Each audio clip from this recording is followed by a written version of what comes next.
माझं त्या 17 गावाला आव्हान आहे की ज्या दिवशी माझा समाज दगड खात होता त्या दिवशी 30 ग्रामपंचायत लेटर काढून म्हणत होती दुकानं बंद ठेवा. आता मला ताण लागली परंतु मी कुठूनही बॉटल घेतली नाही आणि येणाऱ्या कित्येक काळात ह्या 17 गावापासून मी काहीच घेणार नाही असं असणारं आव्हान करतोय. असणारा कोरोना मी पोलीस यंत्रणेला विचारतो. 4 दिवसापूर्वी इथल्या प्रदेशाध्यक्ष राष्ट्रवादी काँग्रेसच्या शनिवार वाड्याच्या तिथून मोर्चा काढला हजारो महिला घेऊन. का त्यांच्यावर गुन्हा दाखल नाही? रस्त्यावरती भाकरी थापत बसल्या का त्यांच्यावर कारवाई नाही? गोविंदा बोलून शरद पवारांचा केक कापला, केक खाण्यासाठी झुंबड झाली का त्यांच्यावर कारवाई नाही? भीमसैनिक आम्ही आहोत, शांततेत येतो आणि या देशात जर कोरोनाला खऱ्या अर्थाने कुणी ओळखलं असेल तर ते आंबेडकरवाद्यांनी ओळखलं. कारण आमचा धर्म बौद्ध आहे आणि बौद्ध धर्म वैज्ञानिकाला मानतो, गोमूत्र आणि शेणाला मानत नाही. म्हणून या देशातला कोरोना खऱ्या अर्थाने रोखण्याचं काम आम्ही केलेलं आहे. त्यामुळे कोरोनाचा ब्लेम आमच्यावर लागूच शकत नाही आणि कोरोना संदर्भात आम्हाला बोलण्याचा नैतिक अधिकार कुणाचाही नाही.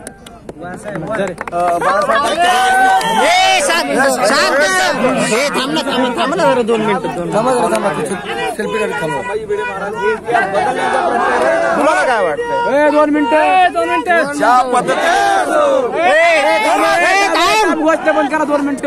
पद्धतीने आम्ही शांततेत येत होतो, गाफीलपणे आमच्यावर हल्ला केला, ही दंगल रचण्यात आली आणि भिडे एकबोटेनी आमच्यावरती हल्ला केला.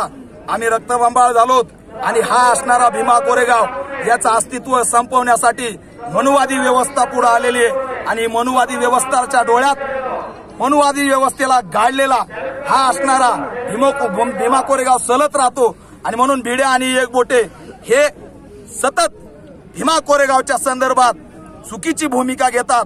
आज ते भिडे आणि एकबोटे कोणतंच सरकार त्यांना अटक करत नाही.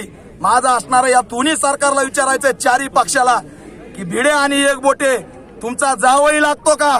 का त्याला अटक करत नाहीत? का असणारं शेकडो इथल्या असणाऱ्या भीमसैनिकांच्या गाड्या जाळल्या, हल्ले केले, रक्तबंबाळ झाले? भिडे आणि एकबोटे असा कोण आहे? त्यांनी तुम्हाला असं काय कळत केलंय की तुम्ही त्याला अटक करत नाहीत? म्हणून आमची सत्ता नाही परंतु पॅन्थरच्या जनरेट्यावरती भिडे आणि एकबोटेला एक दिवस आम्ही हिसका दाखवल्याशिवाय राहणार नाही. संविधान आणि भीमा कोरेगाव स्तंभाकडे वाकड्या नजरेने जो बनल त्याचा असणारे डोळे आणि हात छाटल्याशिवाय आम्ही राहणार नाहीत असं असणार आव्हान.